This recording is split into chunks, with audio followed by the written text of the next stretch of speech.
ముచ్చటగా మూడోసారి ఢిల్లీ పీఠంపై పాగా వేయాలన్న యూపీఏ కూటమి ఆశలు నెరవేరే అవకాశం లేదని సర్వేలు స్పష్టం చేస్తున్నాయి.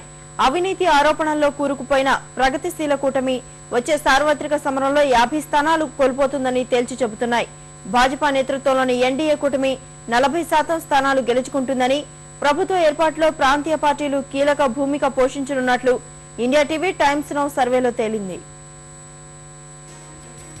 పీకల్లోతు అవినీతి ఆరోపణల్లో కూరుకుపోయిన యూపీఏ సర్కార్కు ప్రజా మద్దతు తగ్గుతున్నట్లు సర్వేలు తేటతెల్లం చేస్తున్నాయి. ఢిల్లీ పీఠమే లక్ష్యంగా పావులు కదుపుతున్న బీజేపీ అత్యధిక స్థానాలు కైవసం చేసుకుని అతి పెద్ద కూటమిగా అవతరించనున్నట్లు India TV Times Now C voter సర్వేలో తేలింది. ఆగస్టు 16 నుంచి అక్టోబర్ 15 వరకు 24,284 మందిని ప్రశ్నించిన సర్వే సంస్థ బీజేపీ ప్రధాని అభ్యర్థిగా నరేంద్ర మోడీ నియామకం కమల దళానికి లాభిస్తుందని స్పష్టం చేసింది. ఈ సర్వే మోడీని బీజేపీ ప్రధాని అభ్యర్థిగా ప్రకటించడానికి 4 వారాల ముందు మొదలై ప్రకటించిన 4 వారాల తర్వాత ముగిసింది. 2009 ఎన్నికల్లో 259 స్థానాలను గెలుచుకుని ఢిల్లీ పీఠంపై పాగా వేసిన ఐక్య ప్రగతిశీల కూటమి యూపీఏ 2014 ఎన్నికల్లో 117 స్థానాలకే పరిమితం కానున్నట్లు సర్వేల్లో వెల్లడైంది. ఇందులో కాంగ్రెస్ వాటా 102కే పరిమితమవుతుందని తేలింది. అటు బీజేపీ నేతృత్వంలోని జాతీయ ప్రజాస్వామ్య కూటమి ఎన్డీఏ 2009లో 159 స్థానాలకే పరిమితం కాగా 2014లో ఆ సంఖ్య 186కి పెరగనుంది. ఇందులో కమలనాథులు 162 స్థానాల్లో పాగా వేస్తారని సర్వే సంస్థ పేర్కొంది. ఓట్ల శాతంలో యూపీఏ 27%, ఎన్డీఏ 35% దక్కించుకొని ఉన్నాయి. 2014 తర్వాత ప్రభుత్వ ఏర్పాటులో 38% ఓట్లతో ప్రాంతీయ పార్టీలు చక్రం తిప్పనున్నట్లు పేర్కొన్న సర్వే 543 లోక్సభ సీట్లలో ప్రాంతీయ పార్టీలు 240 సీట్ల వరకు గెలుచుకునే అవకాశం ఉందని పేర్కొంది. ఆంధ్రప్రదేశ్, ఉత్తరప్రదేశ్, రాజస్థాన్, కేరళలో కాంగ్రెస్ చతికిలపడనుండగా బీహార్, రాజస్థాన్, ఉత్తరప్రదేశ్ లో బీజేపీ పుంజుకోనుంది. 2014 సార్వత్రిక సమరానికి సెమీఫైనల్ గా భావిస్తున్న 4 రాష్ట్రాల అసెంబ్లీ ఎన్నికల్లోనూ కాంగ్రెస్ కు ప్రతికూల ఫలితాలు తప్పవని సర్వే స్పష్టం చేసింది.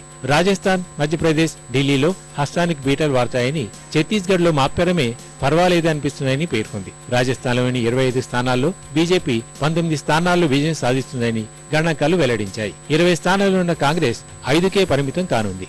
మధ్యప్రదేశ్లోని 29 స్థానాల్లో బీజేపీ 23 గెలుస్తుందని సర్వే స్పష్టం చేసింది. 2009 సార్వత్రిక ఎన్నికల్లో ఢిల్లీలో 7 స్థానాల్లో గెలిచిన కాంగ్రెస్ ఈసారి వాటిలో 4 స్థానాల్ని బీజేపీకి వదులుకోనుందని సర్వే పేర్కొంది. ఛత్తీస్గఢ్ లో 1 సీటు ఉన్న కాంగ్రెస్ ఈసారి 3 స్థానాల్ని కైవసం చేసుకోనుంది. బీజేపీ 2ంటిని కోల్పోయి 8 స్థానాలతో సరిపెట్టుకునే పరిస్థితి రావచ్చు. 2009లో 33 స్థానాలతో కీలకంగా మారిన ఆంధ్రప్రదేశ్ లోనూ కాంగ్రెస్ దెబ్బతింటుందని వివరించింది. వైకాపా, తెరాసకు చెరో 13 స్థానాలు, తెలుగుదేశం పార్టీకి 8, కాంగ్రెస్ కు 7 మాత్రమే వస్తాయని వివరించింది. సౌర కుంభకోణం ప్రభావంతో కేరళలో ఇప్పుడున్న కాంగ్రెస్ నేతృత్వంలోని కూటమి 13 స్థానాల నుంచి 4 స్థానాలకే పరిమితం కానున్నట్లు వివరించింది. వామపక్ష కూటమి 4 నుంచి 13 స్థానాలకు ఎగబాకనున్నట్టు తెలిపింది. ఉత్తరప్రదేశ్ లో కాంగ్రెస్ 22 స్థానాల నుంచి 5 స్థానాలకు దిగజారనున్నట్టు తేల్చింది. ప్రాంతీయ పార్టీలు బీఎస్పీ 31, సమాజ్వాదీ పార్టీ 25 సీట్లను గెలుచుకుంటాయని సర్వే వెల్లడించింది. ఇదే సమయంలో బీజేపీ పుంజుకొని 17 స్థానాల్లో గెలుపొందనుందని స్పష్టం చేసింది. తమిళనాడులో ఏఐఏడీఎంకే 28, డీఎంకే 18 నుంచి 5 స్థానాలకు పడిపోనుంది. బెంగాల్లో తృణమూల్ కాంగ్రెస్ 23 స్థానాలు గెలుపొందనున్నట్లు సర్వే స్పష్టం చేసింది. గతంలో తృణమూల్ కాంగ్రెస్ కూటమి ద్వారా 6 స్థానాలు గెలిచిన కాంగ్రెస్ ఈసారి 3ంటికే పరిమితం కానుంది. వామపక్షాలు 16 స్థానాల్లో పాగా వేయనున్నాయి. బీహార్ విషయానికొస్తే దాణా కుంభకోణంలో జైలు పాలైన లాలూ ప్రసాద్ యాదవ్ నేతృత్వంలోని ఆర్జేడీకి